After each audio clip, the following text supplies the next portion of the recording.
ఇప్పుడే రాజాసాబ్ మూవీ చూసాను. ఆఫ్టర్ బాహుబలి తర్వాత లో ఎక్స్పెక్టేషన్స్తో వచ్చిన మూవీ ఈ రాజాసాబ్. ఈ ఎక్స్పెక్టేషన్స్ తక్కువ ఉండడం వల్ల కూడా మూవీ కొంచెం ప్లస్ పాయింట్ అనే చెప్పాలి.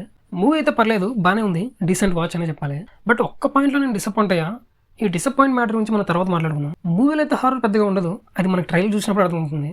సో మూవీలో కూడా అంత హారర్ ఎలిమెంట్స్ ఏమి ఉండవు. అండ్ విఎఫ్ఎక్స్ మీద కూడా నేను పెద్ద హోప్స్ అయితే పెట్టుకోలేదు. బట్ సెకండ్ ట్రైలర్ చూసాక కొంచెం హోప్స్ అయితే వచ్చాయి. బట్ మూవీలో విఎఫ్ఎక్స్ ఇంకొంచెం బెటర్ గా చేసి ఉండొచ్చు అనిపించింది. కమింగ్ టు ప్రభాస్ పర్ఫార్మెన్స్, మూవీలో Prabhas body language Darling and Bujjigadu movies లో ఉన్నట్టు ఉంటుంది. చాలా ఇయర్స్ తర్వాత మళ్ళీ మన రాజుగారిలో కామెడీ యాంగిల్ చూసాం.